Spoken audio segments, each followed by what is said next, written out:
Business చేద్దామని ఏదైనా marketing చేస్తే ఫెయిల్యూర్స్ ఏముంటాయి అంటే అక్కడ డ్రాబ్యాక్స్ ఏమైనా ఉంటాయా దాంట్లో ఫేస్బుక్? ఫెయిల్యూర్స్ అంటే ఇప్పుడు గైడ్లైన్స్ కొంచెం గట్టిగా అయ్యాయి కాబట్టి ఫేస్బుక్ అకౌంట్స్ ఊకనే బ్యాన్ అయిపోతున్నాయి. అవునా?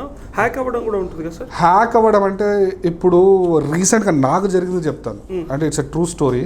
నేను ఇప్పుడు నా కంపెనీ గురించి నా ట్రైనింగ్ అని కన్సల్టింగ్ అని మార్కెటింగ్ చేస్తున్నప్పుడు ఎవరో నా ఫేస్బుక్ అకౌంట్ హ్యాక్ చేశారు. $400 తీసేసుకున్నాను. నా కార్డులో నుంచి $400 కట్ అయిపోయాయి. ఓకే, జరుగుతుంది అయితే 100% జరుగుతుంది సార్, 100% జరుగుతుంది. ఇప్పుడు కొత్తగా నేను విన్నది ఏంటి అంటే పీపుల్ అప్రోచ్ అంటే ఫేస్బుక్లో మెసేజ్ పెడతారు, అంటే మీరు జాగ్రత్తగా వినాలి, ఇది జరుగుతున్న సంఘటన ఇది.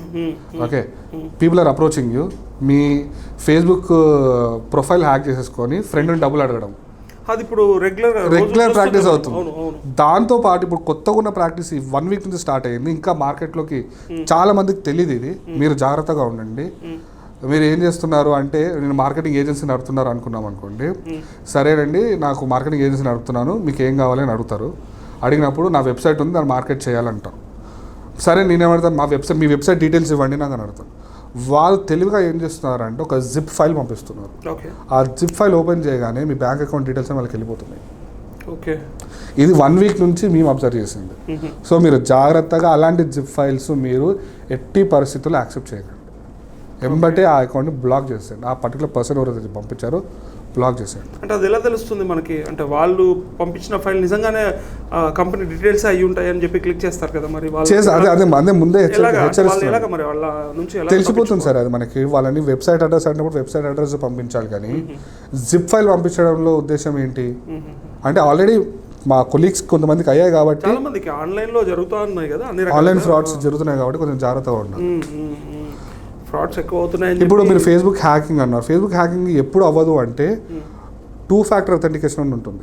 ఇప్పుడు నా ఫేస్బుక్ అకౌంట్ మీ ల్యాప్టాప్లో ఓపెన్ చేశాను అనుకో, నాకు ఒక కోడ్ వస్తుంది. ఒక యాప్ ఇన్స్టాల్ చేసుకోండి, గూగుల్ అథెంటికేటర్ ఇన్స్టాల్ చేసుకుంటే మీకు ఒక కోడ్ వస్తుంది. ఆ కోడ్ ఎంటర్ చేస్తే కానీ ఫేస్బుక్ ఓపెన్ అవ్వదు. సో జీమెయిల్ ఏదైనా సార్, ఏదైనా 2 ఫ్యాక్టర్ అథెంటికేటర్ యూస్ చేసుకుంటే డెఫినెట్గా హ్యాక్ అయ్యే ఛాన్సెస్ చాలా తక్కువ. అంటే ఇప్పుడు క్రెడిట్ కార్డ్ మోసాలు కూడా ఇట్లానే ఓటీపీలు ఉన్నా కూడా సివివీలు లేదంటే కార్డ్ డీటెయిల్స్ అన్ని కూడా ఇట్లా మీరు అన్నట్టే అంటే తీసుకొని హ్యాక్ చేసి అలా మొబైల్ని లేదా అలా ల్యాప్టాప్ని హ్యాక్ చేసి డబ్బులు కూడా ఇలా రోజు సైబర్ క్రైమ్లో పొద్దున్న లేస్తే కేసులు అవే ఉంటాయి కదా. సో వీటన్నిటి నుంచి తప్పించుకోవడానికి ఎట్లయితే ఇప్పుడు అవేర్ చేస్తున్నారు, ఈ ఫేస్బుక్లో మరి ఏం చేస్తున్నారు అంటే, ఫేస్బుక్ మీరు అన్నారు కదా ఫేస్బుక్లో మీవి డబ్బులే పోయినాయి అన్నారు కదా. సో దీనికి ఏంది ఫేస్బుక్ తీసుకున్న చర్యలు ఏంటి అసలు మరి? సార్ ఇప్పుడు చెప్పేది దొరికేంత వరకు దొరికినాక దొంగ. ఫేస్బుక్ కూడా ఫస్ట్ పట్టించుకోదండి. మనం సరైన ప్రూఫ్లు వాళ్ళకి ప్రజెంట్ చేస్తే వాళ్ళ కేసు టేకప్ చేసుకొని దాని మీ డబ్బులు మీకు వస్తాయి, కానీ ఎప్పటికి వస్తాయో తెలియదు. ఓకే, డెఫినెట్గా దెర్ ఆర్ రిఫార్మ్స్. ఫేస్బుక్ నుంచి కానీ యూట్యూబ్ నుంచి కానీ రిఫార్మ్స్ ఉన్నాయి, కాబట్టి కొంచెం టైం పడుతుంది. ఓకే, సో ఈ ఫేస్బుక్లో సక్సెస్ అవ్వాలంటే దాని నుంచి బిజినెస్ చేసుకోవాలనుకున్నా, దాని నుంచి డబ్బులు సంపాదించాలనుకున్నా, అంటే మీరు ఇప్పుడున్న యంగర్ జనరేషన్ అంటే యూత్కి ఏమన్నా అంటే చెప్తారా, అంటే గైడెన్స్ చేస్తారా ఏమన్నా? డబ్బులు సంపాదించుకోవాలని ఒక్కటే ఉంటే మాత్రం కంటెంట్ మంచిగా ప్లాన్ చేసుకోండి. ఎలాంటి కంటెంట్ ప్లాన్ చేసుకోవాలంటే జనాలకి ఇప్పటికిప్పుడు ఏం అవసరము, అంటే జనాలకి ప్రాబ్లం ఉంది, ఆ ప్రాబ్లమ్ని మీరు ఎలా సాల్వ్ చేస్తారు.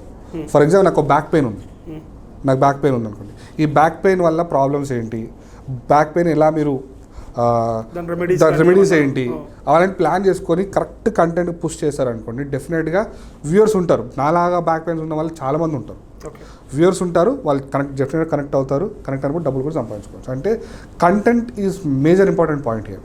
మీరు ఒకవేళ కంటెంట్ అలాగా పెట్టేశారనుకోండి, డెఫినెట్గా జనాలు చూడరు, చూడనప్పుడు రెవెన్యూ కూడా రాదు.